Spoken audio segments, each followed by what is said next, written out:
യേശു കർത്താവ് പ്രസംഗിച്ചിരുന്നു. അപ്പോസ്തലന്മാർ അവരുടെ കാലഘട്ടത്തിൽ പ്രസംഗിച്ചിരുന്നു. യേശു ക്രിസ്തുവിന് മുൻപ് വഴി ഒരുക്കാൻ വന്ന ന്യായപ്രമാണത്തിൻ്റെ ഏറ്റവും ഒടുവിലത്തെ കണ്ണിയായ അധ്യായമായ യോഹന്നാൻ സ്നാപകനും പ്രസംഗിച്ചിരുന്നു.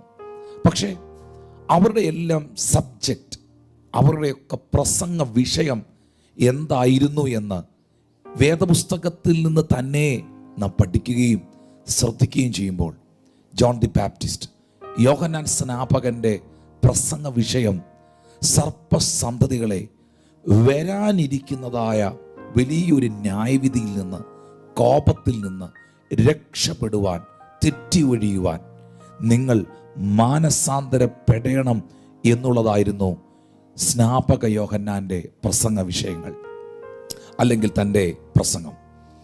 യോഹന്നാൻ്റെ കൈക്കീഴിൽ നമ്മുടെ വാഴ്ത്തപ്പെട്ട കർത്താവായ യേശു ക്രിസ്തു സ്നാനമേറ്റു. 30-ാമത്തെ വയസ്സിൽ ആത്മശക്തിയോടെ യേശു കർത്താവ് തൻ്റെ പ്രവൃത്തികൾ ആരംഭിച്ചു. ആ പ്രവൃത്തികൾ ആരംഭിച്ച നമ്മുടെ കർത്താവ് പലയിടങ്ങളിലും പ്രസംഗിച്ചു. എന്തായിരുന്നു യേശു ക്രിസ്തുവിൻ്റെ പ്രസംഗ വിഷയം?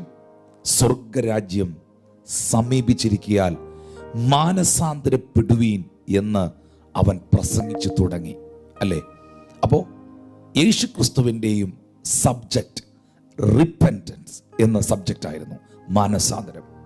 നമുക്കറിയാം, നമ്മുടെ കർത്താവായ യേശു ക്രിസ്തു തൻ്റെ പരസ്യ ശുശ്രൂഷയിൽ 12 അപ്പോസ്തലന്മാരെ വിളിച്ചു തൻ്റെ കൂടെ ഇരിക്കാൻ, ഭൂതങ്ങളെ പുറത്താക്കാൻ, ദൈവരാജ്യത്തിൻ്റെ മർമ്മങ്ങളെ പ്രസ്താവിക്കാൻ അവൻ 12 നിയമിച്ചു. സകലവിധ വ്യാധിയും ദീനവും പൊറുപ്പിക്കുവാൻ അവർക്ക് ശക്തിയും അധികാരവും കൊടുത്തു. എന്നാൽ നമ്മുടെ കർത്താവിൻ്റെ ക്രൂശ് മരണത്തിന് ശേഷം പെന്തിക്കോസ്ത് നാൾ വന്നപ്പോൾ വാഗ്ദത്ത വിഷയമായ പരിശുദ്ധാത്മാവിനെ അപ്പോസ്തലന്മാർ, അന്ന് 120 പേർ, ആ മർക്കോസിൻ്റെ മാളികയിൽ, സഹിയോൻ മാളിക മുറിയിൽ അവർ പ്രാപിക്കുവാൻ ഇടയായി. പരിശുദ്ധാത്മാവിൽ നിറയപ്പെട്ട അപ്പോസ്തലന്മാർ ധൈര്യമുള്ളവരായി മാറി. പരിശുദ്ധാത്മാവിൽ നിറയപ്പെട്ട അപ്പോസ്തലന്മാർ ശക്തരായി മാറി. എന്നാൽ അവിടെയും നമ്മൾ ശ്രദ്ധിക്കണം, ആദ്യത്തെ പ്രസംഗം, ആദിമസഭയോട് ഉള്ള ബന്ധത്തിൽ അപ്പോസ്തലനായ പത്രോസ് പ്രസംഗിക്കുമ്പോൾ എന്തായിരുന്നു പത്രോസിൻ്റെ പ്രസംഗ വിഷയം? ആകയാൽ നിങ്ങൾ ഓരോരുത്തൻ നിങ്ങളുടെ പാപവിമോചനത്തിനായി മാനസാന്തരപ്പെട്ട് യേശു ക്രിസ്തുവിൻ്റെ നാമത്തിൽ സ്നാനമേൽപ്പീൻ, എന്നാൽ പരിശുദ്ധാത്മാവെന്ന ദാനം നിങ്ങൾക്ക് ലഭിക്കും. അപ്പോൾ യേശുവിന് വഴിയൊരുക്കുവാൻ വന്ന യോഹന്നാൻ സ്നാപകൻ്റെ പ്രസംഗ വിഷയം മാനസാന്തരം എന്ന വിഷയമായിരുന്നു. യേശു ക്രിസ്തുവിൻ്റെ പ്രസംഗ വിഷയങ്ങൾ, യേശു കർത്താവിനെ കുറിച്ച് ബൈബിളിൽ പ്രധാനമായി എഴുതിയിരിക്കുന്നത് സ്വർഗരാജ്യം സമീപിച്ചിരിക്കയാൽ മാനസാന്തരപ്പെടുവിനെന്ന് അവൻ പ്രസംഗിച്ചു തുടങ്ങി. യേശു പ്രസംഗിച്ചു തുടങ്ങി. യേശു കർത്താവിന് ശേഷം, അവൻ്റെ സ്വർഗാരോഹണത്തിന് ശേഷം അപ്പോസ്തലന്മാരുടെ പ്രസംഗ വിഷയവും മറ്റൊന്നല്ലായിരുന്നു, മാനസാന്തരം എന്ന വിഷയമായിരുന്നു. ഇന്ന് ഈ വിഷയത്തിന് പ്രസക്തി കുറച്ച് കൂടുതലുണ്ട്. എന്നാൽ 2019, 2018, 2017 കാലഘട്ടങ്ങളിലൊക്കെ നമ്മളൊന്ന് പരിശോധിച്ചാൽ ഈ വിഷയം പറയുന്നത് തന്നെ ഒരുപാട് പേർക്ക് അസ്വസ്ഥതയായിരുന്നു. മാനസാന്തരപ്പെടണം എന്നൊക്കെ കേൾക്കുമ്പോൾ ഒരു ബുദ്ധിമുട്ടായിരുന്നു. 1999 രക്ഷിക്കപ്പെടുവാനും കർത്താവിനെ അറിയുവാനുമുള്ള ഭാഗ്യം എൻ്റെ ജീവിതത്തിൽ ദൈവം എനിക്ക് തന്നത്. 2000 കൂടെയാണ് ശരിക്കും കർത്താവിൻ്റെ ശുശ്രൂഷയിലേക്ക് കർത്താവ് എന്നെ കൈപിടിച്ച് നടത്തിയത്. എന്നാൽ ആ സമയം മുതൽ ഞാൻ ഇപ്പോഴും ഓർക്കുന്നു, 2005 പല സ്ഥലങ്ങളിലും മാനസാന്തരം എന്ന വിഷയം 2005, 2004, 2006 പല സ്ഥലങ്ങളിലും ഞാൻ പ്രസംഗിച്ച ചില വീഡിയോകൾ, പഴയ വീഡിയോകൾ യൂട്യൂബിലൊക്കെ കിടക്കുന്നത് കാണുമ്പോൾ ഞാൻ അന്ന് ശരിക്കും പറഞ്ഞാൽ എൻ്റെ ഒരു പ്രധാനമായ ഒരു സബ്ജക്റ്റ് ആയിരുന്നു റിപ്പൻറ്റൻസ് എന്നുള്ളത്. എന്നാൽ പല സ്റ്റേജുകളിലും, പല കൺവെൻഷനുകളിലും, പല മീറ്റിങ്ങുകളിലും ഈ വിഷയം പറയാനും ബാപ്റ്റിസത്തിനും രക്ഷയ്ക്കും ആൾട്ടർ കോൾ കൊടുക്കാനും ഞാൻ മറക്കാറില്ല. കാരണം ആ ഒരു റീസൺ ആകാം, സുവിശേഷം അറിയിക്കുന്ന കാരണം കൊണ്ടാകാം ആത്മാക്കൾ ക്രിസ്തുവിലേക്ക് വരുന്നത്. കാരണം സുവിശേഷമാണ് ജനത്തെ രക്ഷയിലേക്കും സമാധാനത്തിലേക്കും ആ നല്ല വഴിയിലേക്കും നടത്തുന്നത്. എന്നാൽ ഈ കാലഘട്ടത്തെ നോക്കി, ഈ തലമുറയെ നോക്കി ഞാൻ നിങ്ങളോട് പറയുന്നു, യേശു ക്രിസ്തു പറഞ്ഞ ഒരു ഭാഗം. ഇന്ന് നമ്മളുടെ സബ്ജക്റ്റ് റിപ്പൻറ്റൻസ് എന്നുള്ളതാണ്. ഈ ഒരു സെഷൻ കൊണ്ട് തീരുമെന്ന് എനിക്കറിയത്തില്ല. ഇനിയെങ്കിലും ഈ വിഷയത്തെ ശ്രദ്ധിക്കാതെ അവഗണിച്ചാൽ അത് അപകടകരമാണ്, വളരെ അപകടകരമാണ്. ഹല്ലേലൂയ.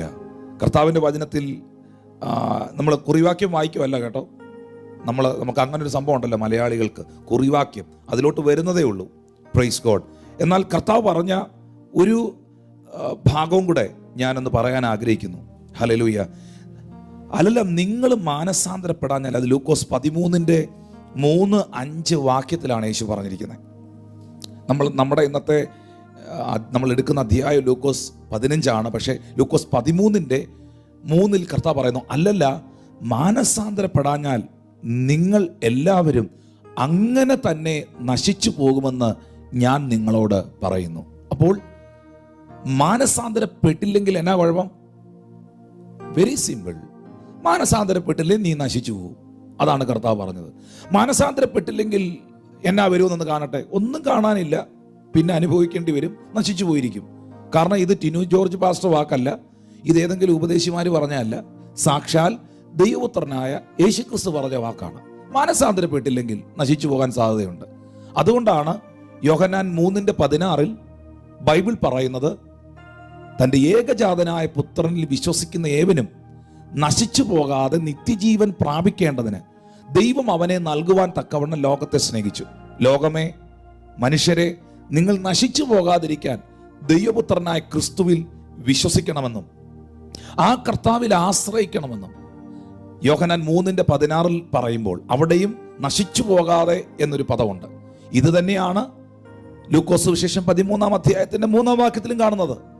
മാനസാന്തരപ്പെട്ട് റിപ്പന്റഡായി നിങ്ങൾ ക്രിസ്തുവിലേക്ക് വന്നില്ല എങ്കിൽ നിങ്ങൾ നശിച്ചു പോകാൻ സാധ്യതയുണ്ട്. പക്ഷേ ഒരു ഭാഗം, മറുഭാഗം പറയാനുള്ളത്, തൻ്റെ ഏകജാതനായ പുത്രനിൽ വിശ്വസിക്കുന്ന ഏവനും നശിച്ചു പോകാതെ നിത്യജീവൻ പ്രാപിക്കേണ്ടതിന് അവനെ നൽകുവാൻ തക്കവണ്ണം പിതാവായ ദൈവം ലോകത്തെ സ്നേഹിച്ചു. അപ്പോൾ യേശു ക്രിസ്തുവിൽ വിശ്വസിക്കുന്ന, മാനസാന്തരപ്പെട്ട് ദൈവവഴിയിൽ നടക്കുന്ന ഒരു വ്യക്തി, ആ വ്യക്തിയെ സംബന്ധിച്ച് അവൻ നശിക്കുകയല്ല, അവൻ നാശത്തിലേക്ക് പോകുകയല്ല, അവൻ റൂട്ട് ചെയ്തിരിക്കുന്നത് നിത്യജീവനിലേക്കാണ് എന്ന സത്യം തിരുവെഴുത്ത് നമ്മളെ പഠിപ്പിക്കുന്നു. ഹല്ലേലൂയ. അങ്ങനെയാണെങ്കിൽ ഇന്ന് പകൽ ഈ സബ്ജക്റ്റിന് നമ്മൾ വേണ്ടുന്ന ഗൗരവം കൊടുത്തില്ലെങ്കിൽ ലോകത്തോട് എനിക്ക് പറയാനുള്ളത് അതൊരു നല്ല കാര്യമല്ല എന്നുള്ളതാണ്. നമുക്ക് ഇന്ന് വചനത്തിൻ്റെ പഠനത്തിനായിട്ടും ചിന്തയ്ക്കായിട്ടും ലൂക്കോസിൻ്റെ സുവിശേഷം 15-ാമത്തെ അധ്യായം, ആ 15-ാം അധ്യായത്തിൻ്റെ 10-ാമത്തെ വാക്യം നമുക്കൊന്ന് ശ്രദ്ധിക്കാം. ലൂക്കോസ് സുവിശേഷം 15-ാം അധ്യായം 10-ാമത്തെ വാക്യം.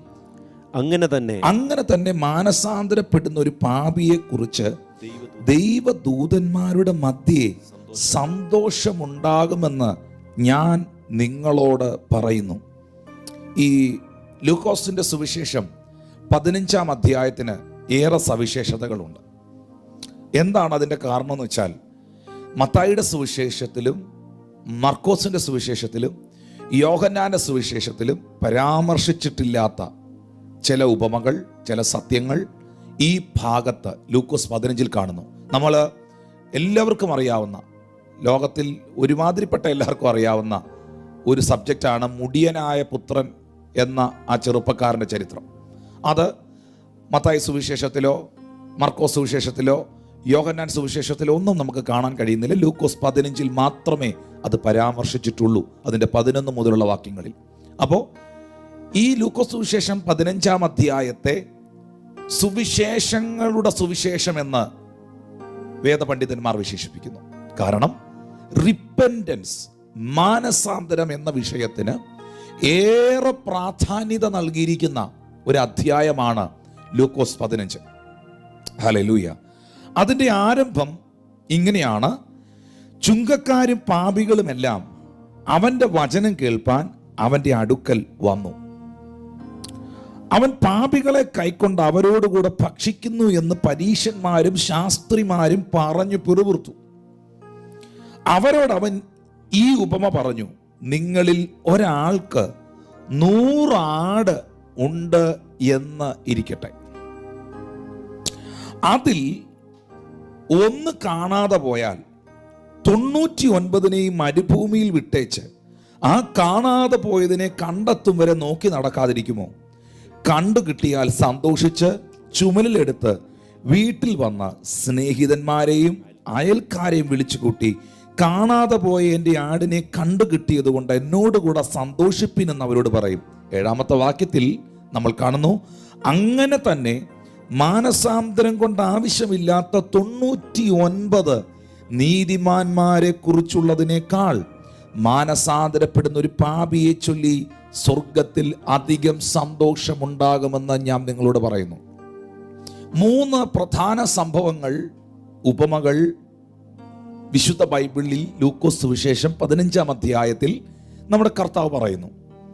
ഈ 3 സംഭവങ്ങളുടെയും ഏറ്റവും ഒടുവിലത്തെ ഭാഗത്തോട്ട് നമ്മൾ വരുമ്പോൾ കർത്താവ് ഈ 3 സംഭവങ്ങളും പരാമർശിച്ചിരിക്കുന്നത് മാനസാന്തരപ്പെടുക, മടങ്ങി വരിക, റിപ്പന്റഡ് ആകുക എന്ന വിഷയത്തിലേക്കാണ് വിരൽ ചൂണ്ടുന്നത്. ഒന്നാമതായി 100 ആട് ഒരിടയന്. ആ ഇടയന്റെ കൂട്ടത്തിൽ നിന്ന് 100 ആടുകളിൽ നിന്ന് ഒരാട് നഷ്ടപ്പെടുന്നു. ബൈബിൾ പറയുന്നു, ഇടയൻ 99 മരുഭൂമിയിൽ നിർത്തിയിട്ട് കാണാതെ പോയ ആ ഒരാടിനെ അന്വേഷിക്കുന്നു. ആരാണ് ഈ ഇടയൻ? വാസ്തവത്തിൽ ലൂക്കോസ് സുവിശേഷം 15-ാം അധ്യായത്തിൽ ഈ ഉപമ പറയുന്ന യേശു ക്രിസ്തു തന്നെയാണ് ആ ശ്രേഷ്ഠ ഇടയൻ. ഹല്ലേലൂയ. അവനാണ് നമ്മുടെ ദൈവം, അവനാണ് നമ്മുടെ കർത്താവ്, അവനാണ് നമ്മുടെ രക്ഷകൻ. യേശു ക്രിസ്തുവാണ് നമ്മളുടെ വീണ്ടെടുപ്പുകാരൻ. നല്ലൊരു ആമീൻ അതിന് പറയണം. Price God. എന്നെ കേൾക്കുന്ന ദൈവത്തിന്റെ ജനമേ, 99 മരുഭൂമിയിൽ നിർത്തിയിട്ട്, ആരാണ് ഈ 99? ഈ 99 ആട് എന്ന് പറയുന്നത് യേശു കർത്താവ് പറയുന്നു, മാനസാന്തരം കൊണ്ട് ആവശ്യമില്ലാത്ത 99 നീതിമാന്മാരെ കുറിച്ചുള്ളതിനേക്കാൾ സ്വയം നീതിമാന്മാരായി, I am perfect, I am all right, hallelujah, ഞാനെല്ലാം തികഞ്ഞവൻ, എന്നിലൊരു കുഴപ്പവുമില്ലാത്തവൻ, ഞാൻ അങ്ങനെയായിരിക്കുന്നു എന്ന് ചിന്തിക്കുന്ന ആ 99 സ്വയം നീതിമാന്മാരെ കുറിച്ചുള്ളതിനേക്കാളും അധികം കൺസേൺ യേശു കർത്താവിന് രക്ഷിക്കപ്പെടുന്ന, മടങ്ങി വരുന്ന, മാനസാന്തരപ്പെടുവാൻ ഇച്ഛിക്കുന്ന ഒരു പാപിയെ കുറിച്ചുണ്ട് എന്ന് മാറ്റമില്ലാത്ത തിരുവെഴുത്ത് വ്യക്തമാക്കുന്നു. അങ്ങനെയാണെങ്കിൽ ഇന്ന് ഈ ഓൺലൈൻ സർവീസ് എന്നെ കാണുമ്പോൾ തിരിച്ചറിയണം, നിങ്ങൾ ക്രിസ്തുവിലേക്ക് വന്ന ഒരു വ്യക്തിയാണെങ്കിൽ, നിങ്ങൾ മാനസാന്തരപ്പെട്ട ഒരു വ്യക്തിത്വമാണെങ്കിൽ. എന്താണ് ഈ റിപ്പൻറ്റൻസ് എന്ന വാക്കിൻ്റെ അർത്ഥം എന്നറിയാമോ? റിപ്പൻറ്റൻസ് എന്ന വാക്കിൻ്റെ അർത്ഥം മടങ്ങി വരിക എന്നുള്ളതാണ്. ഇതിനെക്കുറിച്ച് ആഴമായിട്ട് നമ്മൾ സ്റ്റഡി ചെയ്യുമ്പോൾ ഗ്രീക്കിലും അരാമിക്കിലും എബ്രായ ഭാഷയിലും ഒക്കെ ഒത്തിരി കാര്യങ്ങൾ ആഴമായിട്ട് മാനസാന്തരത്തെക്കുറിച്ച് പഠിക്കാൻ പറ്റും. എനിക്ക് തോന്നുന്നു വേദപുസ്തക സംബന്ധമായിട്ടൊരു പഠനം നടത്തിയാൽ വളരെ ആഴമായിട്ടുള്ള എക്സ്പ്ലനേഷൻ ഈ വിഷയത്തെക്കുറിച്ച് നമുക്ക് ലഭിക്കും. എന്നാൽ പ്രധാനമായും എടുത്തു പറയേണ്ട ഒരു കാര്യം എന്ന് പറയുന്നത് യു ടേൺ എന്നുള്ളതാണ്. ആ ചിഹ്നം നിങ്ങളൊക്കെ കണ്ടിട്ടുണ്ടല്ലോ അല്ലേ? വാഹനം ഓടിക്കുന്നവർക്കും റോഡ് സിഗ്നൽ ശ്രദ്ധിച്ചിട്ടുള്ളവർക്കും അറിയാം, യു ടേൺ എന്നൊരു സിഗ്നൽ ഉണ്ട്. എന്ന് വെച്ചാൽ നമ്മളിപ്പോൾ വണ്ടി ഓടിച്ച് ഇങ്ങനെ പൊയ്ക്കൊണ്ടിരിക്കുന്ന സമയത്ത് നമുക്ക് മനസ്സിലായി നമുക്ക് പോകേണ്ട റൂട്ടല്ല അത്, നമ്മൾ പൊയ്ക്കൊണ്ടിരിക്കുന്നത് റോങ് ആയിട്ടുള്ള, തെറ്റായിട്ടുള്ള ഒരു റൂട്ടിലോട്ടാണ് നമ്മുടെ വണ്ടി ഇപ്പോൾ പൊയ്ക്കൊണ്ടിരിക്കുന്നത്. നമ്മൾ ഇങ്ങനെ പോയാൽ അവിടെ എത്തില്ല, അല്ലെങ്കിൽ നമ്മൾ എത്താൻ പോകുന്നത് തെറ്റായ ഒരു സ്ഥലത്താണ്, അല്ലെങ്കിൽ നമ്മുടെ സമയവും നമ്മുടെ പണവും എല്ലാം നഷ്ടപ്പെട്ടുകൊണ്ടിരിക്കുകയാണ്, സാഹചര്യങ്ങൾ മോശമായിക്കൊണ്ടിരിക്കുകയാണ്. ഇനി അങ്ങോട്ട് പോകരുത് എന്ന് മനസ്സിലായി, വഴി തെറ്റാണെന്ന് മനസ്സിലായി, പോകുന്ന റൂട്ട് തെറ്റാണെന്ന് ബോധ്യം വരുമ്പോൾ, യഥാർത്ഥമായ റൂട്ട് ഇതുവഴി അല്ലെന്ന് മനസ്സിലാകുമ്പോൾ വണ്ടി എന്നാ എടുക്കും? യു ടേൺ എടുക്കും, തിരിച്ചെടുക്കും. അതാണ് ശരിക്കും പറഞ്ഞാൽ മാനസാന്തരം എന്ന് പറഞ്ഞാൽ അതാണ് അതിൻ്റെ കറക്റ്റ് അർത്ഥം. ഞാൻ പോകുന്ന വഴി കറക്റ്റ് അല്ല, ഞാൻ യാത്ര ചെയ്യുന്ന റൂട്ട് കറക്റ്റ് അല്ല, ഞാൻ ഈ റൂട്ടിൽ യാത്ര ചെയ്തു പോയാൽ എത്തേണ്ടടുത്ത് എത്തുകയില്ല എന്ന എൻ്റെ യഥാർത്ഥ ബോധ്യം ദൈവം എൻ്റെ അകത്ത മനുഷ്യനിൽ നൽകുകയും ആ അനുതാപം എന്നിൽ ഉണ്ടാകുകയും ദൈവം എടുപ്പിക്കുന്നതാണ്, ദൈവമാണ് അതിലേക്ക് നയിക്കുന്നത്. പക്ഷേ വണ്ടി തിരിക്കേണ്ടത് ഞാനാണ്, ഡൈവേർട്ട് ചെയ്യേണ്ടത് ഞാനാണ്, യു ടേൺ എടുക്കേണ്ടത് ഞാനാണ്. ഞാൻ തിരിഞ്ഞു വരുന്നതാണ്, മടങ്ങി വരുന്നതാണ്, ആ കറക്റ്റ് വഴിയിലോട്ട്, റൂട്ടിലോട്ട് കയറുന്നതാണ് റിപ്പൻറ്റൻസ് അഥവാ മാനസാന്തരം എന്ന് പറയുന്നത്. ഇവിടെ 99 നീതിമാന്മാരായ ആടിനെയും കർത്താവ് ബൈബിൾ പറയുന്നു ആ മരുഭൂമിയിൽ നിർത്തിയിട്ട് ഇനി കാണാതെ പോയ, നഷ്ടപ്പെട്ട ആ ആടിനെ നിങ്ങൾ ശ്രദ്ധിച്ചോ? ആ ആട് ഇരിക്കുന്നത് കർത്താവിൻ്റെ ചുമലിലാണ്. ബൈബിൾ പറയുന്നു കാണാതെ പോയതിനെ കണ്ടെത്തുന്നത് വരെ നോക്കി നടക്കാതിരിക്കുമോ? എത്ര ആ മനസ്സ് നിങ്ങളൊന്ന് മനസ്സിലാക്കണം എൻ്റെ പ്രിയപ്പെട്ടവരെ. ആ വാക്യങ്ങളുടെ ഗൗരവം നിങ്ങൾ തിരിച്ചറിയണം. നഷ്ടപ്പെടുന്നവൻ അങ്ങ് നഷ്ടപ്പെട്ടു പോട്ടെ, പോകുന്നവൻ പോട്ടെ, തകരുന്നവൻ തകരട്ടെ, അവൻ അവിടെ കിടന്ന് കുടിക്കട്ടെ, അവൻ അവിടെ കിടന്ന് നശിക്കട്ടെ, അവനില്ലാതാകട്ടെ, നമുക്ക് എന്നാ വേണം? അങ്ങനെയല്ല കർത്താവിൻ്റെ ആറ്റിറ്റ്യൂഡ്. ആ നഷ്ടപ്പെട്ടു പോയവനെ കണ്ടെത്തുന്നത് വരെ, അവനെ തിരിച്ചു പിടിക്കുന്നത് വരെ, അവനെ രക്ഷിക്കുന്നത് വരെ, അവനെ മടക്കിയെടുക്കുന്നത് വരെ അവൻ അന്വേഷിക്കും. ഈ പ്രതിസന്ധിയുടെ നടുവിലും തന്നെ വിളിച്ചപേക്ഷിക്കുന്ന ആരെങ്കിലും ഉണ്ടോ? തന്നെ അന്വേഷിക്കുന്നവരുണ്ടോ? ഇനിയെങ്കിലും, അങ്ങനൊരു പദമാ നല്ലത്, ഇനിയെങ്കിലും എൻ്റെ മുഖം അന്വേഷിക്കുന്നവർ, ഞാൻ ദൈവമെന്ന് തിരിച്ചറിയുന്നവർ ഉണ്ടോ? മാനസാന്തരപ്പെടുവാൻ മനസ്സ് കാണിക്കുന്നവരുണ്ടോ എന്ന് കർത്താവ് സ്റ്റിൽ റൈറ്റ് നൗ ഇപ്പോഴും അവൻ അന്വേഷിച്ചുകൊണ്ടിരിക്കുകയാണ്. പക്ഷേ നമ്മൾ കാണുന്ന കാഴ്ച അതൊന്നും അല്ല. ഈ വലിയ മഹാമാരിയുടെ നടുവിലും ഈ വലിയ പ്രതിസന്ധിയുടെ നടുവിലും മനുഷ്യൻ ഇപ്പോഴും പലതും പഠിച്ചിട്ടില്ല എന്ന സത്യമാണ് നമ്മൾ ഇപ്പോഴും കാണുന്നത്. അത് അങ്ങനെ തന്നെയായിരിക്കും.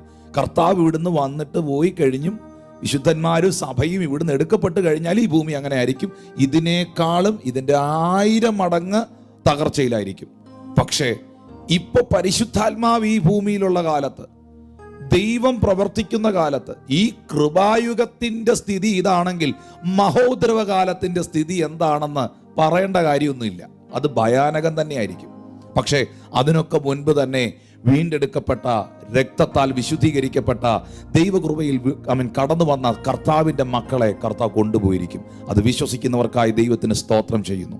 എന്നെ കേൾക്കുന്ന വാത്സല്യ ദൈവത്തിന് ജനമേ, ഒന്നാമത്തെ ഉപമയിൽ സ്വയനീതിമാന്മാരായ 99 മരുഭൂമിയിൽ നിർത്തിയിട്ട് നഷ്ടപ്പെട്ടു പോയതിനെ ചുമലിലെടുക്കുന്ന കർത്താവ് ഇന്ന് ഈ ലൈവിൽ, ഈ ഓൺലൈൻ സർവീസിൽ നിങ്ങളിൽ എത്ര ദൈവമക്കൾ പറയും, അല്ലെങ്കിൽ നിങ്ങളിൽ എത്ര പേർക്ക് അനുഭവമുണ്ട്, ഞാൻ ഒരു പാപിയായിരുന്നു, ഞാൻ ലോകസ്നേഹിയായിരുന്നു, ഞാൻ ഒത്തിരി ദൈവത്തിൽ നിന്ന് അകന്ന് ജീവിച്ച ഒരാളായിരുന്നു, ഹല്ലേലൂയ, പക്ഷേ എൻ്റെ കർത്താവിൻ്റെ പരിശുദ്ധ രക്തം എന്നെ വീണ്ടെടുത്തു, യേശുവിൻ്റെ കരം എന്നെ സ്പർശിച്ചു, അവൻ്റെ ആത്മാവിനാൽ എന്നെ നിറച്ചു, എൻ്റെ ദൈവം എന്നെ വീണ്ടെടുത്തു എന്ന ഉറപ്പുള്ള എത്ര ദൈവമക്കൾ എന്നെ കേൾക്കുന്നുണ്ട്? അവരെ നോക്കി കർത്താവ് പറയുന്നു, മോനെ, നീ ഇപ്പം മരുഭൂമിയിലെ ആ ചൂടിൽ നിൽക്കുകയല്ല, നീ ഇപ്പോൾ എവിടെങ്കിലും കുരുങ്ങിക്കിടക്കുകയല്ല, നീ എൻ്റെ തോളിലിരിക്കുക. മുറിവേറ്റ ഏതെങ്കിലും ആടുകൾ എന്നെ കേൾക്കുന്നുണ്ടെങ്കിൽ, മടങ്ങി വന്ന ആരെങ്കിലും എന്നെ ശ്രദ്ധിക്കുന്നുണ്ടെങ്കിൽ, ജീവിതത്തിൽ ഒറ്റപ്പെട്ട് നിൽക്കുന്ന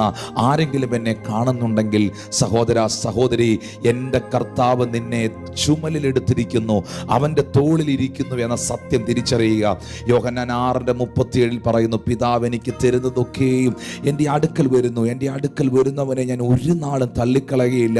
താഴോട്ട് വായിക്കുമ്പോൾ ആരും, ആ 10-ാം അധ്യായത്തിൽ യോഹന്നാൻ 10 നല്ല ഇടയനെ കുറിച്ച് എഴുതിയിട്ടുണ്ട്. അവിടെ നമ്മൾ വായിക്കുന്നത് ഇങ്ങനെയാണ്, എൻ്റെ കയ്യിലിരിക്കുന്ന ആടിനെ ആർക്കും പിടിച്ചു പറിക്കാൻ കഴിയത്തില്ല. എത്ര പേർക്ക് ഉറപ്പുണ്ട്, മാനസാന്തരപ്പെട്ട ഞാൻ, കർത്താവിലേക്ക് വന്ന ഞാൻ, എൻ്റെ യേശുവിൻ്റെ രക്തത്താൽ വീണ്ടെടുക്കപ്പെട്ട ഞാൻ ഇന്ന് പകൽ ദൈവകരത്തിൽ സുരക്ഷിതയാണ് എന്ന ഉറപ്പുള്ള ദൈവമക്കൾ ചേർന്ന് കർത്താവിനൊരു സ്തോത്രം ചെയ്യാമോ? വാത്സല്യ സഹോദര, വാത്സല്യ സഹോദരി, ദൈവത്തിൻ്റെ പൈതലെ, മാതാപിതാക്കളെ, ഇന്ന് പകൽ ഈ വേദഭാഗത്തിൽ നിന്ന് ശ്രദ്ധിച്ച് ചുമലിലെടുത്ത് നഷ്ടപ്പെട്ടതിനെ കണ്ടെത്തും വരെ അന്വേഷിച്ച് മടക്കിയെടുക്കുന്ന ദൈവം. പക്ഷേ മടങ്ങി വരാൻ മനസ്സുള്ളവർക്കായി ദൈവത്തെ സ്തുതിക്കുന്നു. ഒരു പക്ഷേ കൂടെ നിൽക്കുന്ന 99 എണ്ണവും കരുതി കാണും, അവൻ്റെ കാര്യം കഴിഞ്ഞു, അവൻ്റെ കഥ തീർന്നു, എന്നോ മോറയും ഇനി അവനില്ല എന്ന് പലരും ചിന്തിച്ച് കാണും. പക്ഷേ 99 അവൻ വിട്ടുപോയി, തകർന്നുപോയി, വീണുപോയി, പരാജയപ്പെട്ടു പോയി എന്ന് ചിന്തിച്ചിരിക്കുമ്പോൾ ഇതാ ആ ശ്രേഷ്ഠ ഇടയൻ്റെ തോളിൽ ഇരുന്നു കൊണ്ട് അവൻ തിരിച്ചു വരുന്ന കാഴ്ച 99 എണ്ണം കണ്ടതുപോലെ നീ തകർന്നുപോയി, നീ നഷ്ടപ്പെട്ടു പോയി, നീ പരാജയപ്പെട്ടു പോയി, നീ വീണുപോയി, നീ പാപിയാണെന്ന് പറഞ്ഞവരുടെ നടുവിൽ നിന്നെ തോളിലേറ്റി മാനിക്കുന്നൊരു യേശു ഇന്ന് പകൽ ജീവിക്കുന്നുണ്ടെന്ന് വിശ്വസിക്കുന്നവർക്കായി ഞാൻ കർത്താവിന് നന്ദി പറയുന്നു. ഒന്നാമത്തെ വിഷയത്തിൽ 100-ൽ 1 കാണാതെ പോയി. രണ്ടാമത്തെ വിഷയം നമ്മൾ പഠിക്കുമ്പോൾ അതിൻ്റെ 8 മുതലുള്ള വാക്യങ്ങളാണ് എഴുതിയിരിക്കുന്നത്. അല്ല, ഒരു സ്ത്രീക്ക് 10 ദ്രഹ്മ ഉണ്ട് എന്നിരിക്കട്ടെ, 1 ദ്രഹ്മ കാണാതെ പോയാൽ അവൾ വിളക്ക് കത്തിച്ച് വീട് അടിച്ചു വാരി അത് കണ്ടു കിട്ടും വരെ സൂക്ഷ്മതയോടെ അന്വേഷിക്കാതിരിക്കുമോ? കണ്ടു കിട്ടിയാൽ സ്നേഹിതന്മാരെയും അയൽക്കാരത്തെയും വിളിച്ചുകൂട്ടി കാണാതെ പോയ ദ്രഹ്മ കിട്ടിയത് കൊണ്ട് എന്നോടുകൂടെ സന്തോഷിപ്പീൻ എന്ന് പറയും. അങ്ങനെ തന്നെ മാനസാന്തരപ്പെടുന്ന ഒരു പാപിയെക്കുറിച്ച് ദൈവദൂതന്മാരുടെ മധ്യേ വലിയ സന്തോഷം ഉണ്ടാകും. ഇതിനകത്ത് പ്രധാനമായ ഒരുപാട് ആശയങ്ങളുണ്ട്, ഒരുപാട് വെളിപ്പാടുകൾ നിറഞ്ഞ ഒരു ഭാഗമാണിത്. എന്നു വെച്ചാൽ ഇവിടെ കർത്താവ് രണ്ടാമതായി പറയുന്ന ഉപമയിൽ 10-1 കാണാതെ പോയിരിക്കുന്നത്. 10-1 അത് ചതുർദ്രഹ്മ നാണയമാണ്, ദ്രഹ്മ നാണയമാണ്. അത് കാണാതെ പോയിരിക്കുന്നത് ഒരു പുരുഷനിൽ നിന്നല്ല, അത് കാണാതെ പോയിരിക്കുന്നത് ഒരു സ്ത്രീയിൽ നിന്നാണ്. ആ സ്ത്രീയുടെ കൈവശം 10 ദ്രഹ്മ നാണയം ഉണ്ടായിരുന്നു എന്നാണ്. ഇതിനകത്ത് ഒരു ചരിത്രപരമായ കാര്യമുള്ളത്. 10 ചതുർദ്രഹ്മ നാണയം എന്ന് പറയുന്നത്, ഒരു സ്ത്രീ എന്ന് പറയുന്നത് വിശുദ്ധ ബൈബിളിൽ യഹൂദന്മാരുടെ കൾച്ചറിൽ ഉള്ള ഒരു സംഭവമാണ്. അത് ഒരു സ്ത്രീയെ ഒരു പുരുഷന് വിവാഹ നിശ്ചയം ചെയ്യുമ്പോൾ, യഹൂദന്മാരുടെ ഇടയിൽ വിവാഹം നിശ്ചയം അല്ലെങ്കിൽ വിവാഹത്തിനായി ഉറപ്പിക്കുമ്പോൾ പ്രസ്തുത മണവാളൻ 10 ദ്രഹ്മ നാണയം അവളുടെ പക്കൽ ഏൽപ്പിക്കും. അത് 10 കൽപ്പനകളാണ്, 10 കമാൻഡ്മെന്റ്സ് ആണ്. 10 കൽപ്പനകൾ. ആ കൽപ്പനകൾ ഓരോന്നും പറഞ്ഞ് ഓരോ ദ്രഹ്മ നാണയം അവളുടെ പക്കൽ ഏൽപ്പിക്കും. വിവാഹ ദിനം വരുമ്പോൾ, ആ കല്യാണത്തിൻ്റെ അന്ന് മണവാളൻ അവളെ സ്വീകരിക്കുവാൻ ബഹുജന മുൻപിൽ നിൽക്കുമ്പോൾ ഈ 10 ദ്രഹ്മ നാണയത്തിൽ ഒന്നുപോലും കളയാതെ ആ ദിവസം വരെ സൂക്ഷിച്ച് ഇത് മണവാളനെ തിരികെ ഏൽപ്പിക്കുന്ന ഒരു ചടങ്ങുണ്ട്. ഇവിടെ ശ്രദ്ധിക്കേണ്ട ഒരു കാര്യം, ഈ സഹോദരിയെക്കുറിച്ച് കർത്താവ് പറയുമ്പോൾ ഇവൾ വിവാഹ നിശ്ചയം ചെയ്യപ്പെട്ടവളാണ്. ഹല്ലേലൂയ. ഇന്നെന്നെ കേൾക്കുന്ന രക്ഷിക്കപ്പെട്ട കർത്താവിൻ്റെ കൽപ്പന അനുസരിച്ച ദൈവിക ഭാഗത്തേക്ക് വന്ന സകല ദൈവമക്കളും ക്രിസ്തു എന്ന ഏക പുരുഷന് നിർമ്മല കന്യകയായി ഏൽപ്പിക്കുവാൻ വിവാഹ നിശ്ചയം ചെയ്യപ്പെട്ടവരാണ്. വിശുദ്ധ ബൈബിളിൽ കൊരിന്ത്യർക്കെഴുതിയ ലേഖനത്തിൽ പൗലോസ് പറയുന്നു, ക്രിസ്തു എന്ന ഏക പുരുഷന് നിർമ്മല കന്യകയായി ഏൽപ്പിക്കുവാൻ നിങ്ങളെ വിവാഹ നിശ്ചയം ചെയ്തിരിക്കുന്നു. സർപ്പം ഹൗവയെ ഉപായത്താൽ ചതിച്ചതുപോലെ നിങ്ങളുടെ മനസ്സും ഏകാഗ്രതയും വിട്ട് വഷളായി പോകരുത് എന്ന് പൗലോസ് വ്യക്തമാക്കുന്നു. അങ്ങനെയാണെങ്കിൽ ഇന്ന് ഈ സർവീസിൽ എന്നെ കേൾക്കുന്ന ദൈവജനമേ, പ്രിയ സഹോദരങ്ങളെ, അതിനൊരു സ്തോത്രം ചെയ്യാമോ നിങ്ങൾക്ക്? കർത്താവ് എന്ന ഏക പുരുഷന് വേണ്ടി, ക്രിസ്തു എന്ന മണവാളന് വേണ്ടി മണവാട്ടിയായി എന്നെ വിവാഹ നിശ്ചയം ചെയ്തിരിക്കുന്നു.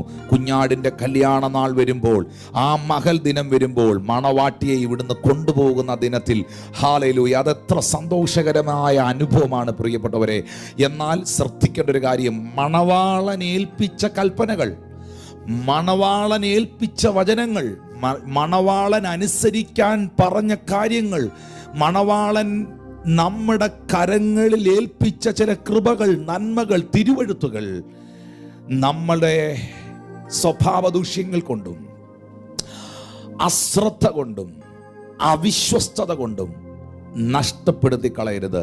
ഇതാ ഈ സഹോദരിയുടെ കയ്യിൽ നിന്നും ഒരെണ്ണം നഷ്ടപ്പെട്ടു. 10 ദ്രഹ്മനാണയത്തിൽ ഒരെണ്ണം നഷ്ടപ്പെട്ടു. എന്തായിരിക്കും അവളുടെ ടെൻഷൻ എന്നറിയാമോ? ഒരു ചതുർദ്രഹ്മ നാണയം പോയാൽ അടുത്തത് എടുക്കാമല്ലോ. പക്ഷേ ഇത് മണവാളൻ ഏൽപ്പിച്ചതാണ്. മണവാളൻ ഏൽപ്പിച്ചത് കർത്താവ് എനിക്ക് തന്നതൊന്നും മനുഷ്യന് തരാൻ പറ്റുകയില്ല. നിങ്ങളത് ആദ്യം മനസ്സിലാക്കണം. മനുഷ്യർക്ക് പലതും നമുക്ക് വേണ്ടി ചെയ്യാൻ പറ്റും. പക്ഷേ യേശു ക്രിസ്തു നമുക്ക് തന്ന പലതും മനുഷ്യർക്ക് തരാൻ പറ്റുകയില്ല. അത് ഒരു സൂപ്പർ മാർക്കറ്റിലും മേടിക്കാൻ കിട്ടുകയില്ല. നിത്യമായ രക്ഷ ഏത് കുടുംബക്കാർക്ക് തരാൻ പറ്റും? നിത്യജീവൻ ഏത് പുരോഹിതന്, പാസ്റ്ററിന്, ഏത് സഭയ്ക്ക്, ഏത് മതത്തിന് നിത്യജീവൻ തരാൻ കഴിയും? നിത്യരക്ഷ തരാൻ കഴിയും? ഹല്ലേലൂയ. എല്ലാവരും അസത്യത്തിൽ നിന്ന് സത്യത്തിലേക്കും ഇരുട്ടിൽ നിന്ന് വെളിച്ചത്തിലേക്കും എന്നെ നയിക്കണമേ എന്ന് എല്ലാ മതഗ്രന്ഥങ്ങളും പഠിക്കുമ്പോൾ യഥാർത്ഥമായ വെളിച്ചത്തിലേക്ക് എന്നെ ആർക്ക് നയിക്കാൻ കഴിയും? ഞാൻ ലോകത്തിൻ്റെ വെളിച്ചമാകുന്നു എന്ന് പറഞ്ഞ ക്രിസ്തുവിനല്ലാതെ വേറെ ആർക്ക് നമ്മളെ അതിൽ നയിക്കാൻ കഴിയും? ഹല്ലേലൂയ. അങ്ങനെയാണെങ്കിൽ ഇന്ന് എന്നെ കേൾക്കുന്ന പ്രിയപ്പെട്ടവരെ, മനുഷ്യർക്കും മതത്തിനും പാരമ്പര്യങ്ങൾക്കും വ്യക്തികൾക്കും സമൂഹത്തിനും ഒന്നും തരുവാൻ കഴിയാത്ത പലതും സർവശക്തനാകുന്ന ദൈവത്തിന് നമ്മളിൽ പകരാനും നൽകാനും കഴിയും. ദൈവം നൽകിയതിനെ നമ്മൾ നഷ്ടപ്പെടുത്തിയാൽ അത് മനുഷ്യന് വീണ്ടെടുത്ത് തരാൻ പറ്റില്ല.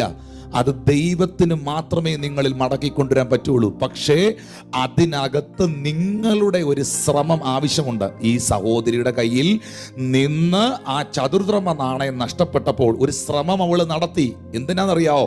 നഷ്ടപ്പെട്ട ആ നാണയം കണ്ടുപിടിക്കാൻ അവൾ ചൂലെടുത്തു, വീട് മുഴുവൻ അടിച്ചു വാരി, വിളക്ക് കത്തിച്ചു, കംപ്ലീറ്റ് അന്വേഷിച്ചു. നഷ്ടപ്പെട്ടു പോയത് തിരിച്ചു പിടിക്കാൻ, നഷ്ടപ്പെട്ടു പോയെടുത്തുനിന്ന് മടങ്ങി വരുവാൻ, ജീവിതത്തിൽ വന്ന വീഴ്ചകളിൽ നിന്ന് എഴുന്നേറ്റ് വരുവാൻ അവൾ നടത്തുന്നൊരു ശ്രമം ആ ഭാഗത്ത് നിങ്ങൾക്ക് കാണാൻ കഴിയും. ആമീൻ. ഒരു കസേര വെറുതെ കുത്തിയിരുന്ന് ദൈവം എന്നെ വന്നങ്ങ് രക്ഷിച്ചോളും, കർത്താവ് എനിക്ക് വേണ്ടതെല്ലാം ചെയ്തോളും, ഹല്ലേലൂയ എന്ന ചിന്ത നിങ്ങളുടെ അകത്തുണ്ടെങ്കിൽ അത് തെറ്റിപ്പോയി പ്രിയപ്പെട്ടവരെ. ഹല്ലേലൂയ. യേശു കർത്താവ് ഇന്ന് പകലിൽ നിങ്ങളെ നോക്കി പറയുന്നു, നിങ്ങളുടെ സ്വർഗീയ പിതാവ് സൽഗുണ സമ്പൂർണനായി ിരിക്കുന്നത് പോലെ നിങ്ങളും സൽഗുണ സമ്പൂർണരാകുവീൻ. ആമേൻ. ഒന്ന് നിങ്ങൾ ശ്രദ്ധിക്കണം. Listen to me. അവളുടെ കയ്യിൽ നിന്ന് അത് നഷ്ടപ്പെട്ടു പോയപ്പോൾ എന്താണ് അവൾ ഒന്നാമത് ചെയ്തത്? നമ്പർ 1, ശ്രദ്ധിക്കുന്നവർക്ക് വേണ്ടി പറയുന്നു, അവൾ വിളക്ക് കത്തിച്ചു. അവൾ വിളക്ക് കത്തിച്ചു. ഹല്ലേലൂയ. 2, വീട് അടിച്ചു വാരി ക്ലീൻ ചെയ്തു. 3, കണ്ടു കിട്ടും വരെ സൂക്ഷ്മതയോടെ അന്വേഷിച്ചു. അല്ലേ? അന്വേഷിക്കുന്നത് കൊണ്ട് ഭയങ്കര സൂക്ഷ്മതയോടെ കിട്ടിയിട്ടേ ഞാൻ പോവുള്ളൂ എന്നുള്ള രീതി അന്വേഷിക്കുന്നുണ്ട്. ഹല്ലേലൂയ. അവൾ ഒന്നാമതായി നഷ്ടപ്പെട്ടു പോയത് തിരിച്ചു പിടിക്കാൻ ചെയ്തത് വിളക്ക് കത്തിച്ചു, വെളിച്ചം തെളിച്ചു. എന്താണ് അതിൻ്റെ പ്രത്യേകത? വിളക്ക് എന്ന് പറയുന്നത് ദൈവവചനമാണ്. നമ്മൾ ഒത്തിരി റെഫറൻസുകൾ അതിനുണ്ട്. ഒരെണ്ണം പറയാം.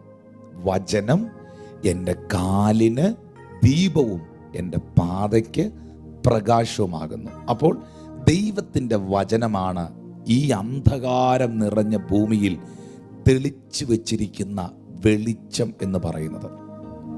ഈ വെളിച്ചത്തിലേക്കാണ് സകലരും ആകർഷിക്കപ്പെടേണ്ടത്. Praise God. ഞാനോ ഭൂമിയിൽ നിന്ന് ഉയർത്തപ്പെട്ടാൽ എല്ലാവരും എങ്കിലേക്ക് ആകർഷിക്കപ്പെടുമെന്നാണ് യേശു ക്രിസ്തു പറഞ്ഞത്. ആ യേശു ആരാണ്? യേശു പറഞ്ഞു, I am the light of the world. ഞാൻ ലോകത്തിൻ്റെ വെളിച്ചം ആകുന്നു. എന്നിൽ വസിക്കുന്നവൻ ഇരുട്ടിൽ വസിക്കില്ല, ഇരുട്ടിന് അവനെ ജയിക്കാൻ കഴിയില്ല. വാത്സല്യ ദൈവമക്കളെ, നിങ്ങളുടെ വീട് ഒരു അന്ധകാരത്തിലാണോ? നിങ്ങളുടെ ദേശം ഒരു അന്ധകാരത്തിലാണോ? അതിന് സൊല്യൂഷൻ വേറെ ഒന്നും അല്ല. അതിൻ്റെ സൊല്യൂഷൻ അവിടെ വിളക്ക് തെളിയുക എന്നുള്ളതാണ്. അത് കുറച്ച് എണ്ണ ഒഴിച്ച് കത്തിച്ച് വെക്കുന്നൊരു വിളക്കിനെ കുറിച്ചല്ല അവിടെ എഴുതിയിരിക്കുന്നത്. അത് ദൈവത്തിൻ്റെ വചനമാണ്. വചനം ഒരു വീട്ടിനകത്ത് പ്രകാശിച്ചാൽ ആ വീട്ടിനകത്ത് നിന്ന് ഇരുട്ട് മാറിപ്പോകും. വചനം ഒരു വ്യക്തിയുടെ ആത്മാവിൽ കത്തിയാൽ അവൻ്റെ അകത്തുനിന്ന് ഇരുട്ട് മാറിപ്പോകും.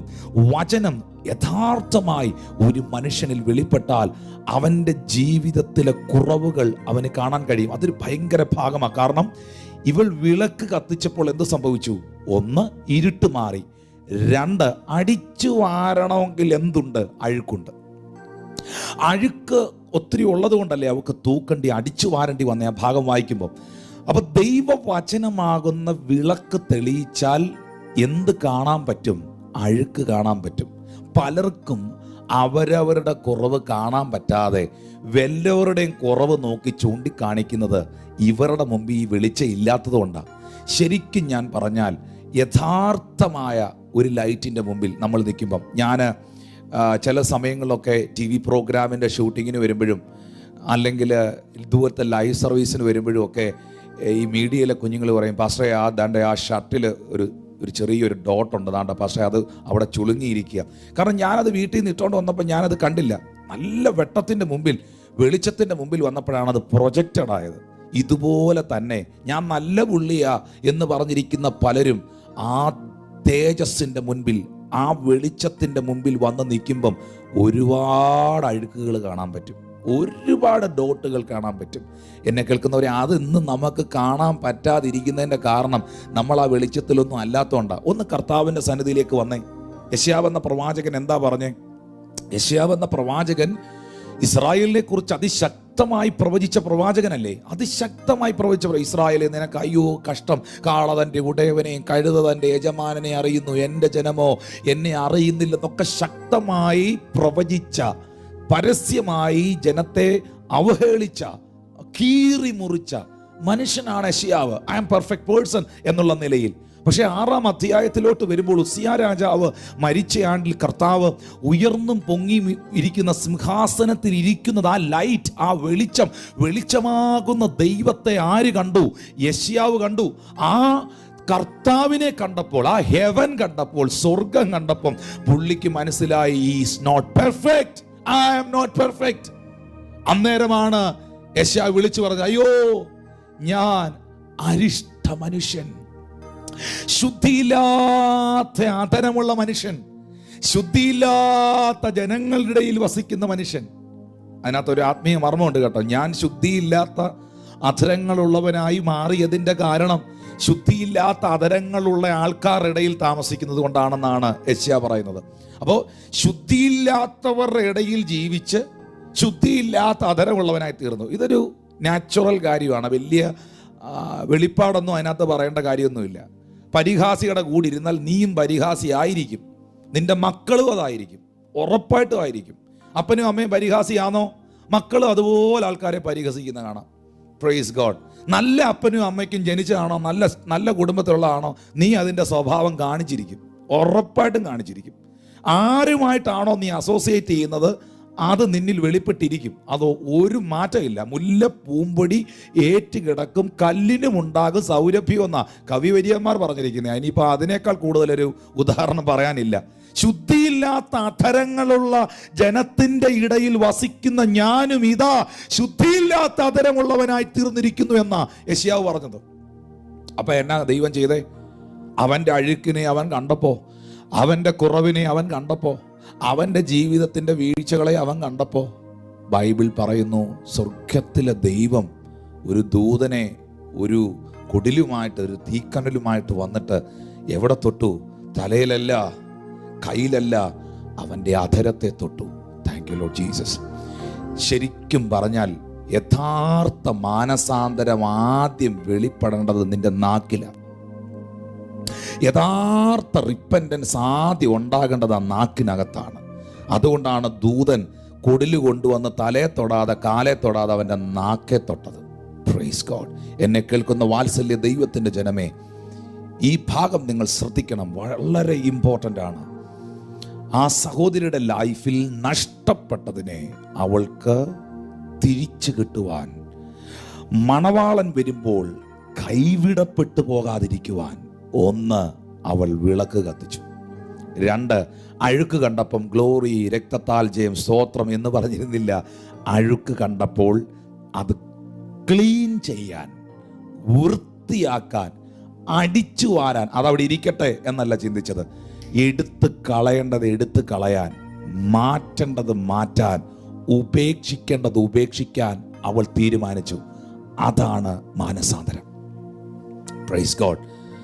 ഡെയിലി 2 പാക്കറ്റ് സിഗരറ്റ് സ്മോക്ക് ചെയ്യുന്ന ഒരാൾ എന്ന് പ്രാർത്ഥന കണ്ട് സ്തോത്രം എന്ന് പറഞ്ഞത് 1 പാക്കറ്റ് ആക്കുന്നതും ഡെയിലി 2 ആക്കുന്നതും അല്ല റിപ്പൻറ്റൻസ്. വലിയ ബോട്ടിൽ അടിച്ചുകൊണ്ടിരുന്ന അച്ചായൻ, ഞാൻ ഇന്ന് ഒരു ധ്യാനത്തിന് പോയി, ഇപ്പോൾ എനിക്ക് ചെറുതായിട്ടൊന്ന് കിട്ടിയാൽ മതി, അതല്ല റിപ്പൻറ്റൻസ്. മാനസാന്തരം എന്ന് പറയുന്നത് ആ ഒരു ക്ലീനിങ് പ്രോസസ്സാണ്. ഹല്ലേലൂയ. അവൾ വീട് അടിച്ചു വാരി വൃത്തിയാക്കി ക്ലീൻ ചെയ്തു. അപ്പോൾ അവൾക്ക് എന്നാ സംഭവിച്ചെന്നറിയാവോ? അവളിൽ നിന്ന് നഷ്ടപ്പെട്ടു പോയ ദ്രഹ്മ അവൾക്ക് തിരിച്ചു കിട്ടി. നഷ്ടപ്പെട്ടു പോയത്, നിങ്ങളിൽ നിന്ന് നഷ്ടപ്പെട്ടു പോയത് നിങ്ങൾക്ക് തിരിച്ചു കിട്ടണോ? അത് പ്രാർത്ഥനാ ജീവിതമായിരിക്കും, അത് സമാധാനമായിരിക്കും, അത് ആത്മീക സന്തോഷമായിരിക്കും, അത് എന്നായാണെങ്കിലും നിങ്ങൾക്ക് നഷ്ടപ്പെട്ടത് തിരികെ കിട്ടണമെങ്കിൽ ഒന്ന് കർത്താവിൻ്റെ സന്നിധിയിൽ വരിക. ദൈവവചനം തലേണയുടെ കീഴിൽ വെച്ചുകൊണ്ടിരിക്കാതെ, ഷോക്കേസിൽ വെക്കാതെ എടുത്തൊന്ന് വായിക്കുക. ആ ബൈബിൾ നിങ്ങളോട് സംസാരിക്കും.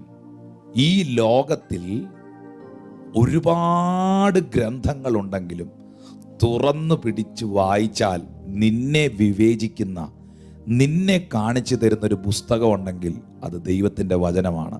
അത് വിശ്വസിക്കുന്നവർക്കായി ഞാൻ ദൈവത്തെ സ്തുതിക്കുന്നു. ഹല്ലേലൂയ. അതുകൊണ്ടാണ് യാക്കോബ് പറഞ്ഞത് ദൈവവചനം ഒരു കണ്ണാടിയാണെന്ന്. എന്താ കണ്ണാടിയുടെ പ്രത്യേകത?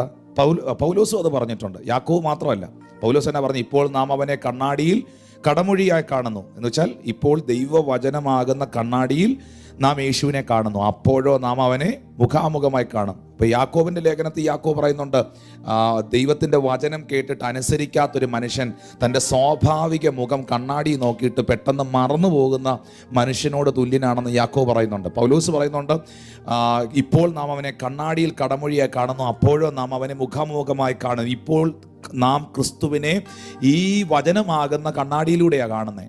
ഒരു ദിവസം ഈ കണ്ണാടിയിലൂടെ കണ്ട ക്രിസ്തുവിനെ ഈ വചനമാകുന്ന കണ്ണാടിയിലൂടെ, മിററിലൂടെ കണ്ട യേശുവിനെ ഒരു ദിവസം ഡയറക്റ്റ്ലി കാണും.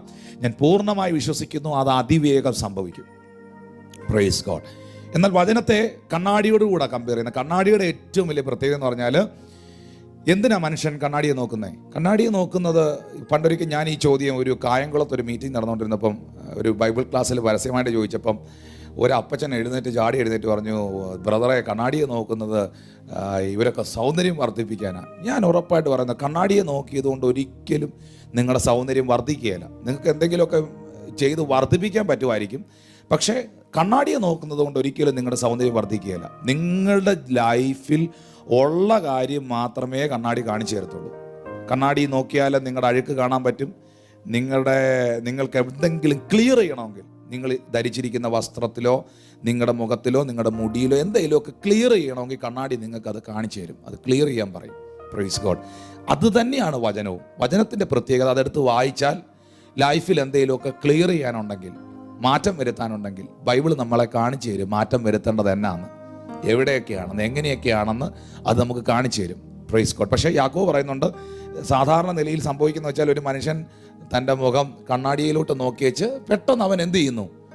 അവൻ്റെ മുഖം മറന്നു പോകുന്ന പോലെയാണ്. നമ്മളിത് എത്ര കേട്ടാലും നമ്മൾ ചിലപ്പോൾ ഒക്കെ പറയാറുണ്ട്, എന്നോ മെസ്സേജ് ആയിരുന്നു, എന്തോ പ്രസംഗമായിരുന്നു, എന്തോ അമ്മാമയെ പ്രസംഗിച്ചു, എന്തോ അച്ഛാ പ്രസംഗിച്ചു, അതൊന്നും ഞാൻ ഓർക്കുന്നില്ല, പക്ഷേ ഭയങ്കര പ്രസംഗമായിരുന്നു എന്ന് പറയുന്ന പോലെയാണ്.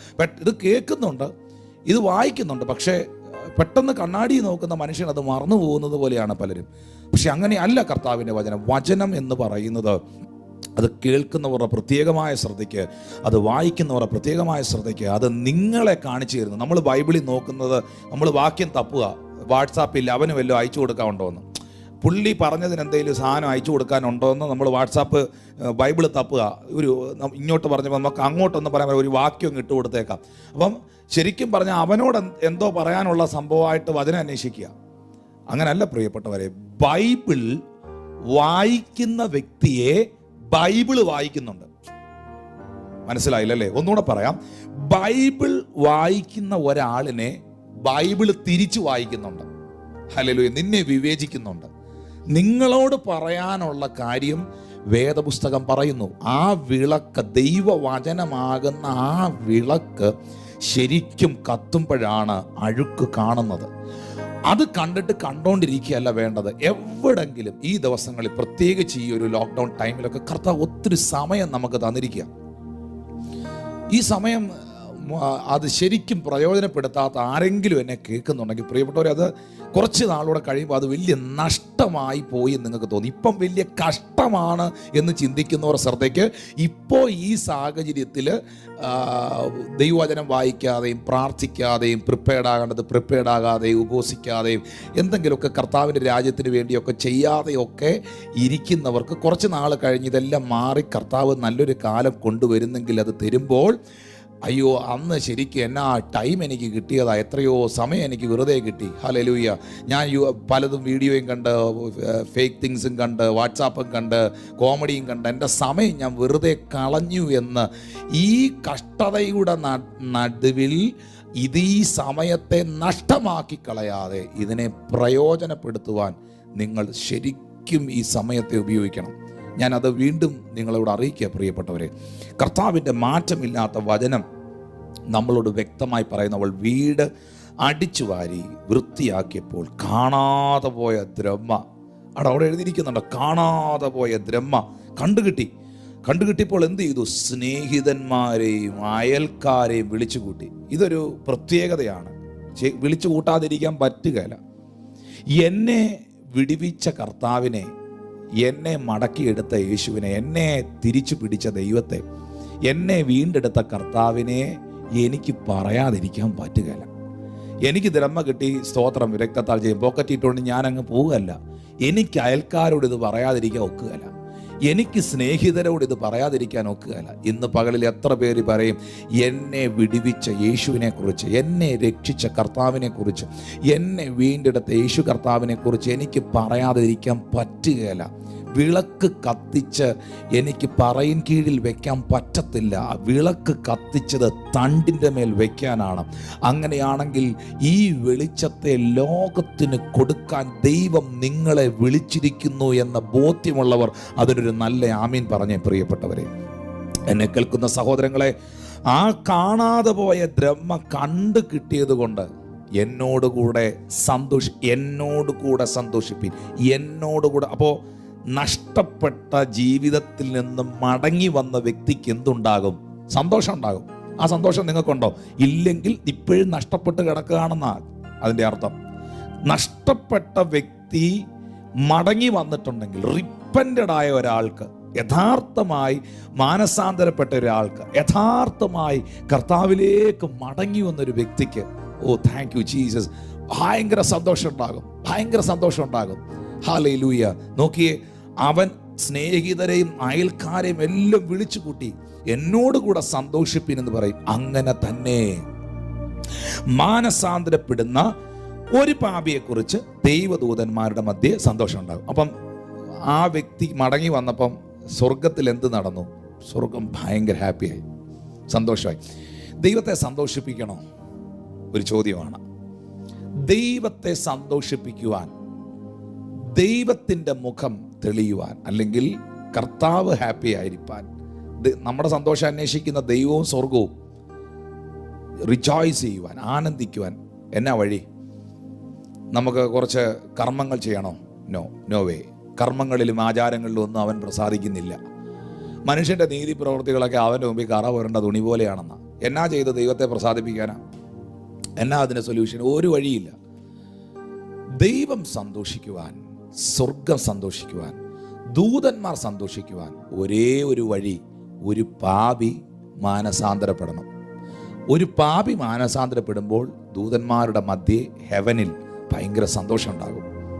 അങ്ങനെയാണെങ്കിൽ ദൂതന്മാർ സന്തോഷിക്കുവാൻ, സ്വർഗം ആനന്ദിക്കുവാൻ ആഗ്രഹിക്കുകയും പ്രയത്നിക്കുകയും പ്രവർത്തിക്കുകയും ചെയ്യുന്ന ഒരു വ്യക്തിയാണെങ്കിൽ നിങ്ങൾ ഒന്നാമത് ചെയ്യേണ്ടത് ആരെയെങ്കിലുമൊക്കെ ദൈവവചനമാകുന്ന വെളിച്ചം കൊടുത്ത് ആ വ്യക്തിയെ മാനസാന്തരത്തിലേക്ക് കൊണ്ടുവരണം.